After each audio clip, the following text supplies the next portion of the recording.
लिखा है। हाँ।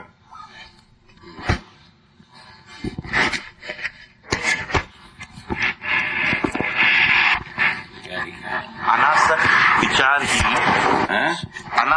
अनासक्त विचार ही जीवन मुक्त, हाँ, जीवन मुक्ति की या दिव्य मानव की स्वभाव, हाँ, सिद्ध वैचारिक प्रक्रिया है। ठीक है ना? क्योंकि पूर्ण आसक्ति भ्रम ही है ना?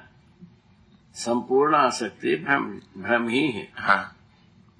तो इसमें मुख्य बात यह है, भ्रम को स्पष्ट किया है और जागृत मानव को बताया। जागृत मानव को जो अनासक्ति रूप में, किससे? इन सभी आसक्तियों से, पंच कर्मेंद्रियों, पंच ज्ञानेंद्रियों के प्रति जो आसक्ति है या चार विषयों के प्रति जो आसक्ति है, इससे मुक्त होता है। इससे मुक्त होने के लिए बताए गए अनासक्त विचार। इनसे अनासक्त होकर के जो हम अध्ययन पूर्वक विचार को तय करते हैं, वो अनासक्त विचार हुआ। यदि इसमें आसक्ति हो, इसी के लिए हम काम करते हो, तो कहाँ अनासक्ति हुई? समझदारी कहाँ हुई? तो ऐसे समझदारी संपन्न होने से मानव ही जो दिव्य मानव की स्वभाव सिद्ध वैचारिक प्रक्रिया, ऐसा यदि विचार को तैयार करते हैं, उसको दिव्य मानव के स्वभाव माना जाता है। दिव्य मानव स्वभाव तो आगे स्पष्ट किया है। दिव्य मानव स्वभाव स्वाभाविक रूप में जो वासनाओं से मुक्त होता है। पहले से विषयों से मुक्त हो गए, हाँ। और उसके बाद जो है ना, वासनाओं से मुक्त होता है। और सत्य और उपकार प्रवृत्ति, सत्य सहज विधि से उपकार प्रवृत्ति बन जाती है। उपकार प्रवृत्ति क्या है भाई? आदमी को समझदार बनाना, ईमानदार बनाना, जिम्मेदार बनाना, शिक्षा संस्कार विधि से। क्या उपकार है? आदमी को समझदार बना पाना। समझदारी क्या चीज है? तो पूरा का पूरा सहअस्तित्व में अनुभव प्रमाण प्रस्तुत करना,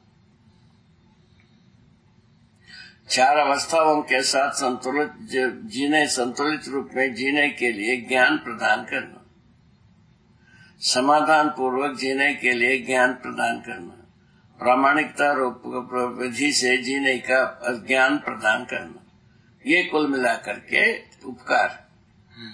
ठीक है ना? इस ऐसा उपकार प्रवृत्ति में प्रवृत्त हो जाते हैं दिव्य मानव। यह सहअस्तित्व में परम सत्य है। सत्य में अनुभव मूलक विधि से दिव्य मानव प्रकट होता है। ठीक है? ये पर्याप्त है। हाँ। और कोई इसमें ये वाली बात तो इसका व्याख्या हो गया बाबा। इसमें सो दिव्य मानव के लिए ये सब बताया, अनासक्त विचार। तो मानव और देव मानव के लिए विचार क्या बनते हैं? वो भी अनासक्त ही रहते हैं? अनासक्ति के लिए रहता है। अच्छा। मानव देव मानव जो जागृति हो जाती है, प्रमाणित करने में कम से कम उपकार करता है मानव। हाँ। उससे अधिक उपकार करता है देव मानव। उससे सर्वाधिक संपूर्ण उपकार करता है दिव्य मानव। उपकार करने में मानव देव मानव दिव्य मानव। बाकी जो है ना, और कुछ नहीं। आचरण देव मानव और मानव का एक ही है। क्या एक है? मानवता पूर्ण आचरण। आचरण में क्या बताया? मूल्य चरित्र नैतिकता। इन तीनों बातों में जैसा मानव आचरण करता है, वैसे ही दिव्य मानव भी आचरण करेगा। ठीक है? उपकार में अंतर है। ठीक है। उपकार करने में मानव तीनों वासनाओं को लेके उपकार करता है। देव मानव केवल लोकेशना लेकर के उपकार करता है। दिव्य मानव वासनाओं से मुक्त होकर के उपकार करता है। इतने ही बात। ठीक। ये आगे स्पष्ट हो चुकी है। हाँ। आगे।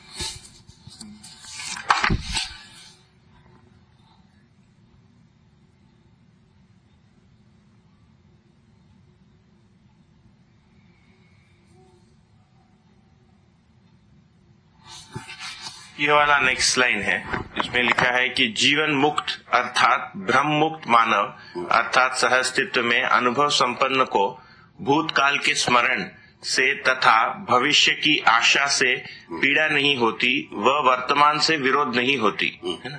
ये जो है ना, हाँ, ये जीवन मुक्ति का बारे में कहा।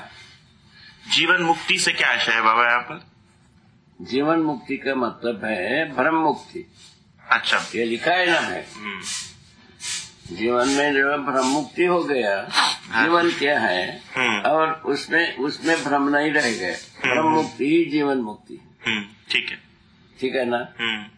मानव अर्थात सहअस्तित्व में अनुभव संपन्नता को, है ना, भूतकाल के स्मरण, संपन्नता को प्राप्त कर यह अध्याय है। हाँ, भूतकाल के स्मरण से तथा भविष्य की आशा से पीड़ा नहीं होती। ये संपन्न होने मात्र से क्या होता है? भूतकाल के स्मरण से तथा भविष्य की आशा से पीड़ा नहीं, पीड़ित होना समाप्त होता है। ठीक है ना। और वर्तमान में विरोध नहीं रहता। क्या बात होगी? वर्तमान में विरोध नहीं। ये है कुल मिलाकर के दिव्य में बने मनुष्य में जो ज्ञानार्जन का अंतिम स्वरूप इस ढंग से अनुभव का प्रभाव ऐसा है। अब प्रमाणित करने की जब शुरू करते हैं, मानव चेतना विधि से पहले काम होता है व्यवस्था में जीना, आचरण करना, एस्टैब्लिश होता है। देव मानव में वो परिष्कृत होता है। ठीक है, देवी मानव में पूरा हो जाता है। तो व्यवस्था और आचरण दोनों मानव परंपरा में ही प्रमाणित हो जाता है। उपकार करने का भाग जो है ना, देवी मानव में पूर्ण होता है, मानव में शुरुआत होता है, देव मानव में पुष्ट होता है। इतनी ही बात। ठीक।